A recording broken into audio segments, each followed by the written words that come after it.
بسم اللہ. تو نافرمانی میں عزت نہیں ہے. مصیبت یہ ہے کہ گناہوں کی وجہ سے لوگوں کی سمجھ ہی خراب ہو گئی. وہ عزت اور ذلت کو سمجھتے بھی نہیں ہیں.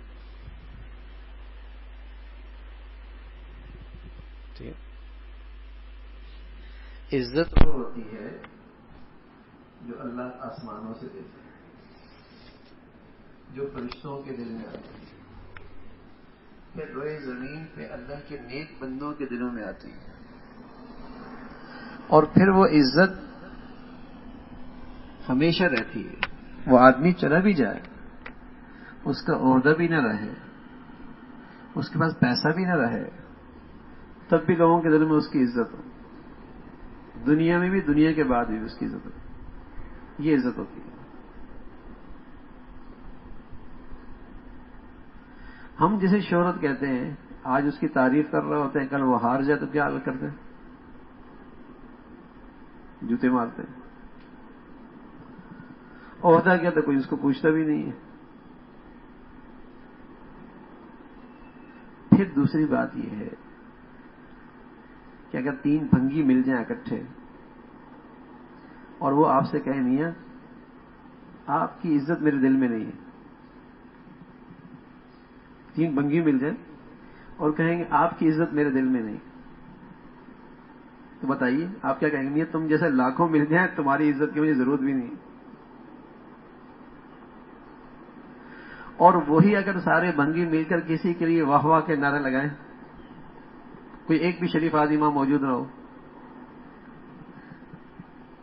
وہ عزت ہوگی؟ ہاں؟ تو ایسی میرے عزیزو جو اللہ کے نافرمان، اگر ان میں کسی اللہ کے نافرمان کی عزت ہے تو وہ عزت نہیں ہے. وہ عزت نہیں. ورنہ تو آج دنیا میں آپ دیکھیں گے کن کن لوگوں کی شہرت ہو رہی ہے اور کن لوگوں کی قیمت لگ رہی ہے. کافر ہیں اور مسلمان ان کی قیمت لگا رہے ہوتے ہیں، اور وہ کھربوں روپے اور انہیں شہرت مل رہی ہوتی ہے. تو وہ عزت نہیں ہے. عزت وہ ہوتی جو اللہ کے ہاں ہو. اور اللہ کے یہاں عزت کا معیار کیا ہے؟ ان اکرمکم عند اللہ. جو جس قدر گناہوں سے پرہیز کرے گا اللہ کے یہاں وہ معزز ہے.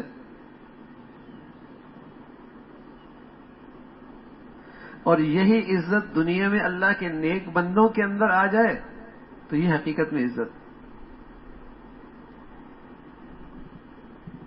یہ عزت پھر تو آپ نے جو آپ کی شہرت، تو پھر آپ تو بڑے بڑے کافر بھی شہرت پر ہیں.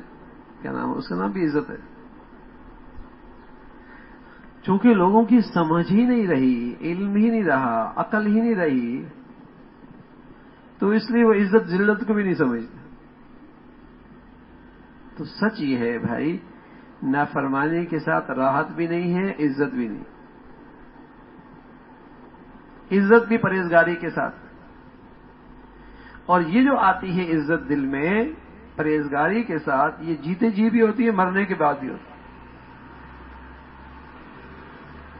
اس میں چاہے اس نے پھٹے پرانے کپڑے پہنے ہوں، روکھی سوکھی کھاتا ہو، لیکن مستقی ہے تو لوگوں کے دلوں میں اس کی عزت ہوگی. عزت تقوی سے. سلیم الفطرت لوگوں کی زندگی میں اور ان کی طبیعتوں میں نیک لوگوں کی عزت ہوتی ہے، اور یہی اس حقیقت میں اللہ کی طرف سے عزت ہوتی ہے. فرمایا نافرمانی کے ساتھ راحت اور عزت نہیں، اطاعت کے ساتھ تکلیف اور ذلت نہیں. اطاعت کے ساتھ ذلت نہیں ہے. مسافر آدمی نیکی اختیار کرتا ہے، دوست تانے دیتے ہیں، لوگ مذاق اڑاتے ہیں. آدمی نیکی کے راستے پہ چلتا ہے، دوست مذاق اڑاتے ہیں، لوگ تانے دیتے ہیں. تو یہ ذلت ہے. یہ ذلت. یہ تو ایسا ہی ہے میرے عزیز، جو بھنگی ہے وہ یہ کہہ دے میاں آپ کی میرے دل میں عزت نہیں ہے، تو آپ کیا کہیں گے؟ آپ جیسے لاکھوں مل جائیں تمہاری عزت کی مجھے ضرورت بھی نہیں ہے. مجھے تو اللہ کی عزت چاہیے اور نیک لوگوں کی، شریف لوگوں کی عزت چاہیے. وہ عزت ہوتی.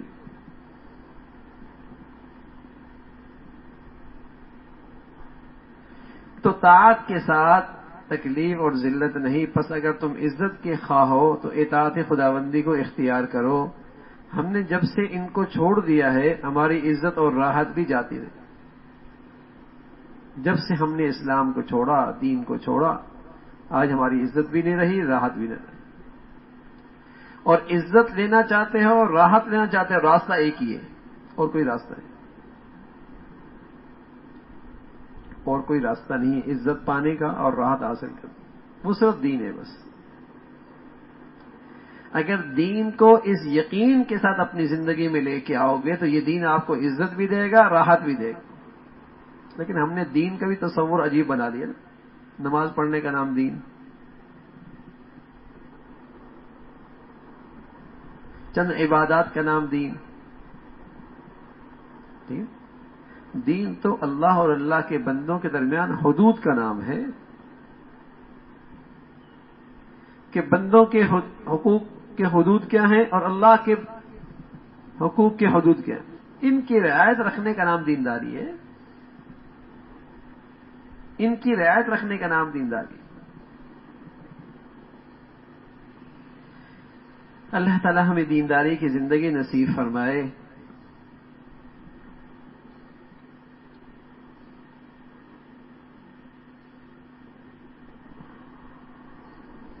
فرمایا مسلمانوں کا جو سب سے بڑا مرض ہے، اس وقت مسلمانوں میں ایک بہت بڑا مرض پیدا ہو گیا. وہ کیا؟ اہتمام دین میں قلت اہتمام دین. دین کا اہتمام ختم ہو گیا. یہ سب سے بڑا مرض. لوگ کہتے ہیں مسلمانوں میں یہ بڑا مرض ہے کہ جھوٹ بہت بولتے ہیں. مسلمانوں میں بڑا مرض خیانت بہت ہو گئی. مسلمانوں میں یہ بڑا مرض ہو گیا کرپشن بہت کرتے ہیں. یہ تو ایسا ہے بھائی کہ جب درخت کی جڑیں سوکھیں گی تو شاخیں تو خراب ہوں گی نا. کبھی یہ شاخ خراب، کبھی یہ شاخ خراب، کبھی یہ شاخ. اصل چیز کیا ہے؟ اہتمام دین نہیں رہا. جب اہتمام میں دین ہوگا تو ساری شاخیں دین کی زندگی کی ہری بھری ہو جائیں گی. اہتمام دین نہیں. تو سب سے بڑا مرض آج جو ہے وہ قلت اہتمام دین. اور اس سے بڑا مرض پھر کیا ہو گیا کہ اس کمزوری کا ہمیں احساس بھی نہیں، اس مرض کا احساس بھی نہیں. اور اس مرض کا احساس دلانے والا بھی کوئی نہیں ملتا. نہ باپ بیٹے کو دلاتا ہے، نہ ماں اپنی بیٹی کو اس کا احساس دلاتی ہے، نہ کسی تعلیمی ادارے میں اس کا احساس ہوتا ہے. کہیں اس کا احساس بھی نہیں دلایا جاتا کہ میاں یہ بڑا روگ ہے، یہ بڑی بیماری ہے ہمارے گھر میں، کہ ہمارے گھر میں دین کا اہتمام نہیں ہے،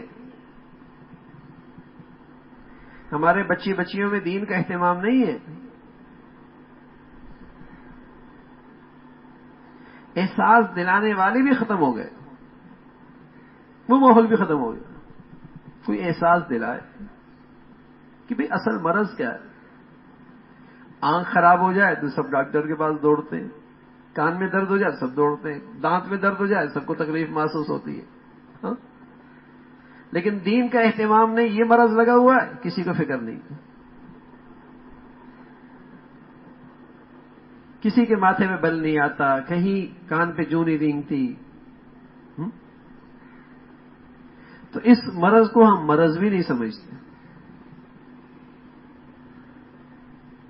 فرمایا مسلمانوں کا سب سے بڑا مرض اس وقت مسلمانوں میں ایک بہت بڑا مرض پیدا ہو گیا ہے کہ یعنی قلت اہتمام دین. یہ وہ مرض ہے اس کی بدولت آج ہم مسلمان کہلانے کے قابل نہیں رہے. یعنی آج وہ سارے کام ہو رہے ہیں جو مسلمانوں کے کرنے کے نہیں ہوتے. آج وہ سارے کام ہمارے گھروں میں، زندگیوں میں، تقریبات میں ہیں جن کا اسلام سے کوئی جوڑ نہیں، جو کبھی مسلمان تصور بھی نہیں کرتا تھا وہ سب کر رہا ہے آج مسلمان،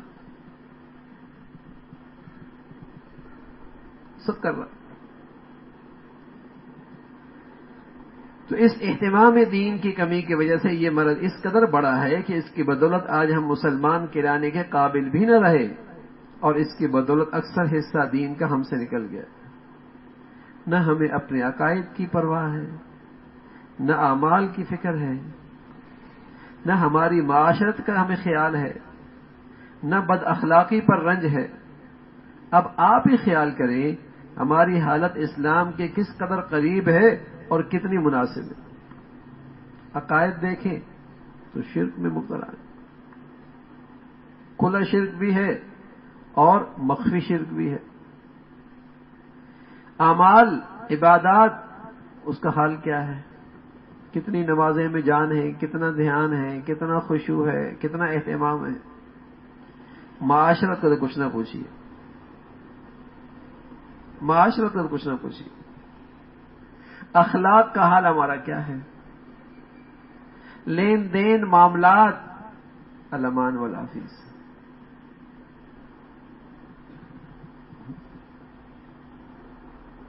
تم خود اندازہ لگا لیں کہ اگر ہم یہ کہتے ہیں کہ اسلام تو عزت دینے کے لیے آیا تھا، آج مسلمان عزت میں کیوں نہیں ہے، تو مسلمان رہا کہاں؟ اسلام تو آیا تھا عزت دینے کے لیے، مسلمان آج عزت میں نہیں ہے، تو ارے مسلمانوں میں اسلام ہے کہاں؟ آج ہم میں اسلام کہاں ہے؟ تو یہ مصیبت آئی ہوئی ہے، اور اس مصیبت کے ساتھ میرے عزیزوں مصیبتیں ہی آئیں گی،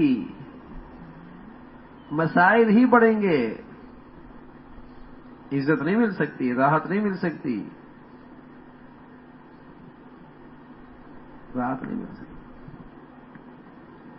فرمایا اس وقت مسلمانوں میں ایک بہت بڑا مرض پیدا ہو گیا، یعنی قلت اہتمام دین۔ یہ وہ مرض ہے، اس کی بدولت آج مسلمان کہلانے کے قابل نہ رہے، اس کی بدولت اکثر حصہ دین کا ہم سے نکل گیا، نہ عقائد کی پرواہ، نہ اعمال کی فکر، نہ حسن معاشرت کا خیال، نہ بد اخلاقی پہ رنج۔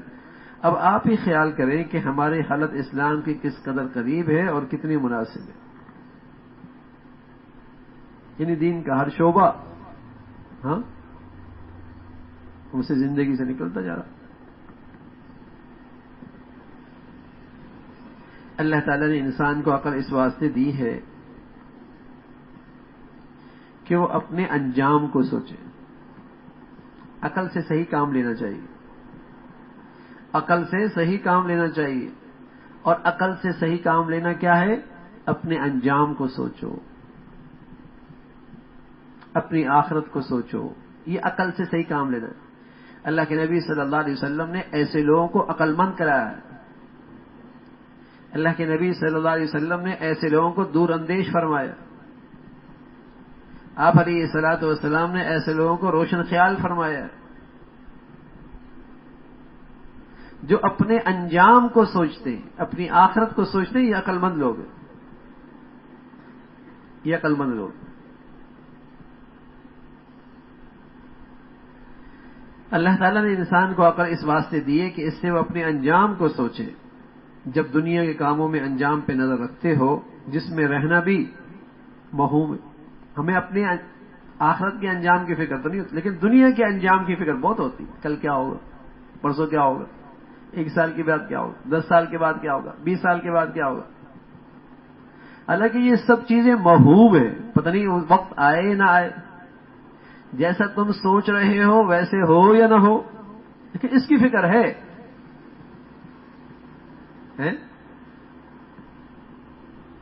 اس کی فکر ہے، لیکن جس کی فکر ہونی چاہیے آخرت، اس کی فکر نہیں۔ اور سچ یہ ہے کہ رسول اللہ صلی اللہ علیہ وسلم فرمایا کرتے تھے، جس کو اس کی فکر ہو گئی وہ اللہ اسے دنیا کے ساری فکروں سے نجات نصیب فرما دے،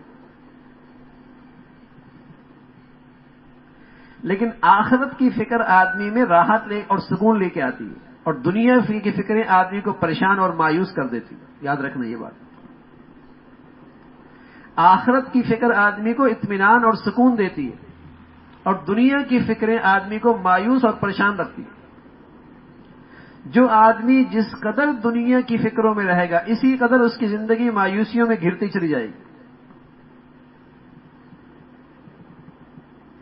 اور جو آدمی جس قدر آخرت کی فکر میں رہے گا، اتنا شاد باد رہے گا، اتنا شاد باد رہے گا۔ کسی کو آپ نہیں دیکھو گے پریشان حال جو آخرت کی سوچ میں رہتا ہو، ہاں دنیا کی سوچ والا ہر آدمی آپ کو پریشان ملے گا. کوئی ادھر بھاگ رہا ہے، کوئی ادھر دوڑ رہا ہے، کوئی ادھر جا رہا ہے. عجیب عجیب پلاننگ ہے.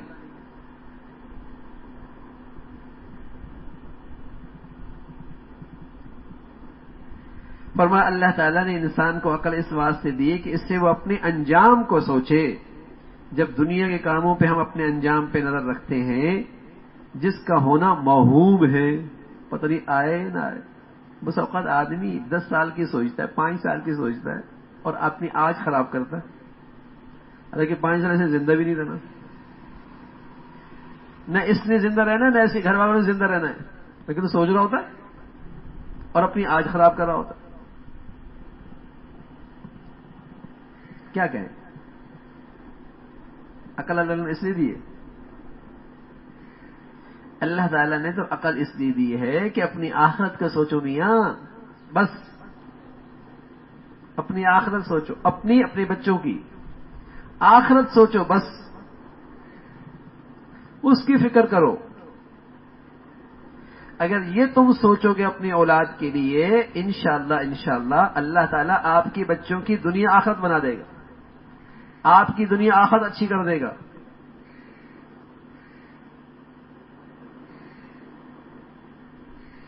آخرت کے انجام پر نظر رکھنی چاہیے، جہاں جانا یقینی ہے، مگر افسوس کہ آخرت سے اس درجہ غفلت ہو گئی کہ وہ یاد ہی نہیں آتی. اور اگر کوئی یاد کرائے تو اچھا نہیں لگتا. یاد آتی بھی نہیں، کوئی یاد کرائے تو موت کی باتیں اچھی بھی نہیں لگتی. کئی دوستوں میں بات آ جائے موت کی، اچھی لگتی ہے، یہ کیا باتیں کر رہا ہو. تو یاد آتی بھی نہیں، یاد کرنا بھی نہیں چاہتے. اور آپ علیہ الصلوۃ والسلام فرمایا کرتے تھے اکثروا ذکر ہذه اللذات وهي الموت. خوب یاد کیا کرو اسے. اس کے بغیر دنیا کی خواہشات نہیں چھوٹیں گی.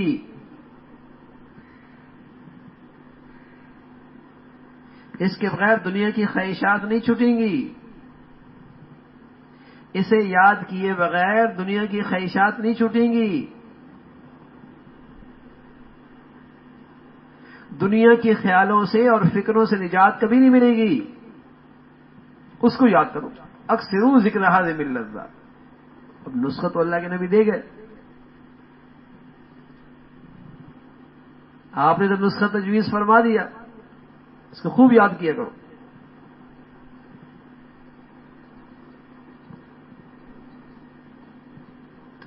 فرمایا مال ہو یا اولاد، اس کی محبت میں حد سے آگے نہ بڑھو.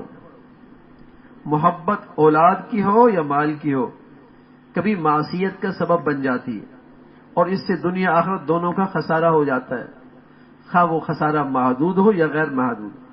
البتہ جو لوگ اعتدال کے ساتھ محبت کرتے ہیں اور حقوق الہیہ غالب رکھتے ہیں اور ضائع نہیں کرتے، وہ ہر وقت لطف میں رہتے. ہر وقت کس میں رہتے ہیں بھائی؟ لطف میں رہتے، مزے میں رہتے. سبحان اللہ. مال سے بھی تعلق ہو ایک حد تک، اولاد کی محبت بھی ایک حد تک. اللہ کا حق اور اللہ کی محبت غالب ہو، وہ محبت غالب ہو. تو فرمایا اس سے کیا ہوگا؟ ہر وقت آدمی لطف میں رہے گا. دعا کیجئے اللہ تعالی ہم کو اپنی یاد سے غافل نہ فرمائے اور مال اور اولاد ہمارے لیے سبب فتنہ نہ بنے. مال اور اولاد ہمارے لیے سبب فتنہ نہ بنے. مال کب سب فتنہ بنتا ہے؟ جب مال سے دنیا کی فکر ہو. اور اولاد کب فتنہ بنتی ہے؟ جب ان کی دنیا کی فکر ہو. آخرت کی فکر بناؤ نا ان کی، اپنے مال سے آخرت بناؤ نا، پھر تو یہ نعمت، پھر تو اللہ کا فضل ہے، پھر تو یہ تمہارے لیے صدقہ جاریہ بن سکتا ہے. لیکن ہمیں فکر لگی ہوتی ہے ان کی دنیا کی، ان کے دین کی نہیں فکر ہوتی. نعم المال للرجل الصالح، مال بہت اچھا ہے، کسی نیک آدمی کے پاس ہو نا، جس سے وہ اپنی آخرت بنا رہا ہو. وہ مال تو وبال ہے، جس سے اس کا دنیا کا سکون بھی گیا، آخرت بھی برباد ہو گئی. وہ تو مال تو وبال ہے، وہ تو وبال ہے. تو مال اور اولاد ہو، ان سے محبت بھی حد سے نہ بڑھے. ہر عمل قابل وقت ہے، اپنے عمل کو اس حیثیت سے تو کچھ نہ سمجھو کہ تم نے کیا ہے، مگر اس حیثیت سے اس کی قدر کرو کہ یہ اللہ کی توفیق مل گئی. سبحان اللہ، کتنا شاندار نصیحت ہے. فرمایا عمل کو کہ اپنی وقت ہے، اس حیثیت سے اس کو کچھ نہ سمجھو اس لیے کہ تم نے کیا،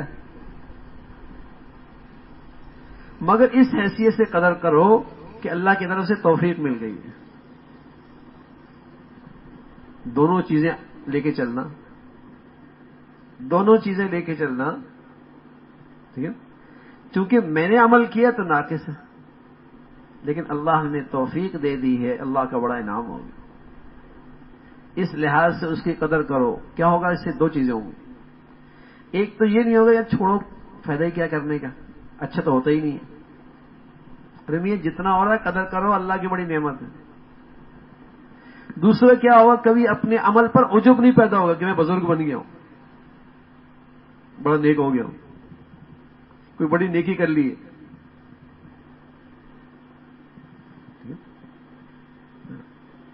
تو فرمایا ان دونوں چیزوں کا لحاظ رکھو. فرمایا ہر عمل قابل وقت ہے، اپنے عمل کو اس حیثیت سے تو کچھ نہ سمجھو کہ تم نے کیا ہے، مگر اس حیثیت سے قدر کرو کہ یہ نعمت حق تعالیٰ نے عطا فرمائی، یہ نعمت حق تعالیٰ نے عطا فرمائی ہے.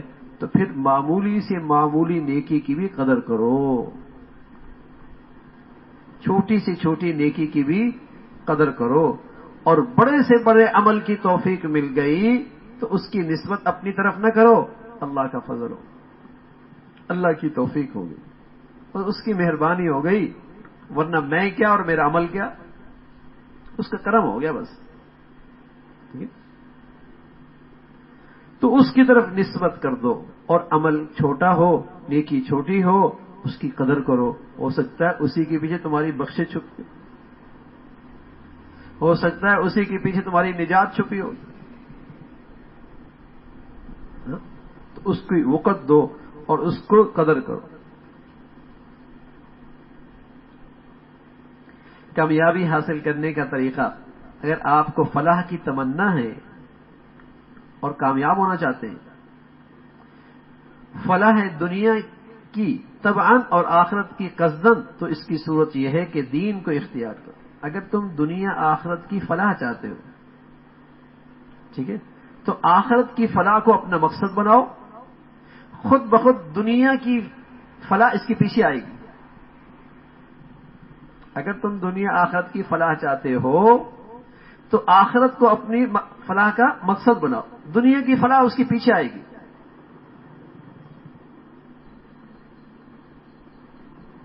دنیا کی فلاح اس کے پیچھے آئے گی.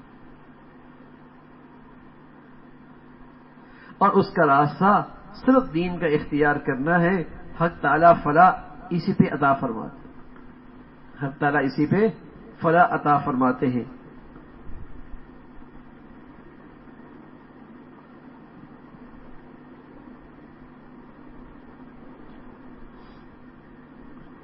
فرمایا دیندار کون ہوتا ہے؟ دیندار کون ہوتا ہے؟ ہم سمجھتے ہیں دیندار وہ ہوتا ہے جو نماز پڑھتا ہے، دیندار وہ ہوتا ہے جو پگڑی پہنتا ہے، دودھاڑی رکھ لیتا ہے. ہاں، یہ دین کے اعمال ہیں، دینداری اس کا نام ہے. فرمایا دین کے دو جزو ہیں، ایک حقوق اللہ اور دوسرا حقوق العباد. دیندار وہ ہوتا ہے جو ان دونوں کا اہتمام کرتا ہے. جو حقوق العباد چھوڑتا ہے حقوق اللہ ادا نہیں کرتا، جو حقوق العباد چھوڑتا ہے حقوق اللہ ادا کرتا ہے، پورے حقوق اللہ تمام اہتمام کے ساتھ، لیکن حقوق العباد ادا نہیں کرتا، یہ بھی بے دین ہے. اور جو حقوق العباد ادا کرتا ہے لیکن حقوق اللہ ضائع کرتا ہے، یہ بھی بے دین ہے. یہ بھی دین. ہم کہتے ہیں بڑا اچھا آدمی ہے, بڑا اچھا آدمی ہے, نماز نہیں پڑھتا لیکن لوگوں کا خدمت بہت کرتا ہے, بڑا اچھا آدمی ہے, بڑا اچھا آدمی, انسانیت کی خدمت بہت کرتا. تو دیندار وہ ہوتا ہے, انسان شریف وہ ہوتا ہے جو حقوق اللہ اور حقوق العباد دونوں کا اہتمام کرتا ہے, جس کی زندگی میں دونوں کا اہتمام ہو. اللہ تعالی ہم سب کو بھائی اس کی توفیق نصیب فرما دے. ہمت کرتے رہے, اور جہاں اپنی ہمت سے ہار رہے ہیں دعا کریں, دعا کریں, اللہ میں تو کمزور ہوں اور میں تو کم ہمت ہوں, تو مدد فرما. کوتاہی ہو جائے توبہ کرنے میں دیر نہ کریں, تاکہ یہ کوتاہی تمہاری کسی دوسری نیکی میں رکاوٹ نہ بنے, تاکہ یہ گناہی تمہیں کسی اور بڑے گناہ کی طرف نہ لے جائے. ہمت کریں اور دعاؤں سے کام لیں کہ اللہ میری ہمت میں استقامت دے, مجھے توفیق دے. کوتاہی ہو جائے فوراً توبہ کریں, دیر نہ کریں. دیر کریں گے تو یہ گناہ تمہیں نیکی سے روک دے گا, کسی اور بڑی نیکی سے. اس کی وجہ سے تمہیں کسی اور گناہ پہ جرت ہو جائے گی. جلدی توبہ کر لو. اگر تاخیر کر لی کسی بڑی نیکی سے آپ کو محروم کر دے گا, اور کسی آپ بڑے گناہ پہ جری ہو جائیں گے. یہی راستہ ہے ہم نے ایسے کمزور لوگوں کے لیے. تو ہمت کرتے رہیں, دعا کرتے رہیں, غلطی ہو جائے فوراً توبہ کر لیں, نجات ہو جائے گی. آسان راستہ ہے. ہمت کرتے رہیں, دعا کرتے رہیں, اللہ ہمت دے, استقامت دے. کوتاہی ہو جائے توبہ کر لے, دیر نہ کرے, بس کام بن جائے. اللہ تعالیٰ ہم سب کو توفیق نصیب فرما دے, آسان فرمائے. اللهم لك الحمد كله ولك الشكر كله, اللهم لك الحمد كله ولك الشكر كله. اللهم إنا على ذكرك وشكرك وحسن عبادتك, اللهم إنا على ذكرك وشكرك وحسن عبادتك. یا ارحم الراحمین, ہم سب کی ظاہر باطن کی اصلاح فرما. اے اللہ اپنے فضل سے ہم سب کی ظاہر باطن کی اصلاح فرما. اے اللہ ہماری ظاہر کو بھی برائیوں سے محفوظ فرما, ہمارا باطن بھی گناہوں سے محفوظ فرما. اے مولا کریم اپنے فضل سے ہمیں روحانی جسمانی صحت نصیب فرما, عافیت والی حلال والی زندگی عطا فرما. اے مولا ہمیشہ حلال عطا فرما اور برکت والا عطا فرما. اے اللہ اپنے فضل سے حلال عطا فرما اور برکت والا عطا فرما. بے برکتی سے, نحوستوں سے, گناہوں کی گندگیوں سے ہمیشہ محفوظ فرما. یا ارحم الراحمین, ہم سب کو سچی آخرت کی فکر نصیب فرما, ہر آن اس گھڑی کا دھیان نصیب فرما, اس کو اپنی زندگی کا مقصد بنانے کی توفیق نصیب فرما. زندگی کے تمام فیصلے آخرت کو سامنے رکھ کے کرنے کی توفیق عطا فرما. دنیا کے غموں سے, فکروں سے اللہ ہم سب کو محفوظ فرما. یا ارحم الراحمین, اپنے فضل سے جیسے آپ چاہتے ہیں ویسے ہمیں اپنے بچوں کی فیصلے کرنے کی توفیق نصیب فرما. اے مولا کریم ہمیں اپنے گھروں میں پورا دین لانے کی ہمت اور توفیق نصیب فرما. اپنی غمیوں میں, خوشیوں میں اپنا دین زندہ کرنے کی توفیق نصیب فرما. مولا کریم برائیوں سے محفوظ فرما, بروں سے محفوظ فرما, حسد سے حفاظت فرما, حاسدین سے حفاظت فرما, حادثات سانحات, موذی اور دیرپا بیماریوں سے اور گناہوں کی نحوستوں سے ہم سب کو محفوظ فرما. اے مولا کریم پوری امت کے حال پہ رحم فرما. اہل اسلام کو سلامتی عطا فرما, ہمارے ملک کو سلامتی عطا فرما. اے اللہ دین کو غالب فرما, اے اللہ نیکی کے ماحول کو غالب فرما, برائی اور شر کے ماحول کو ختم فرما. اے اللہ اپنے فضل سے, اپنے کرم سے دین کا کام کرنے والوں کی مدد اور نصرت فرما. وصلی اللہ علی سیدنا محمد وعلی آلہ واصحابہ اجمعین.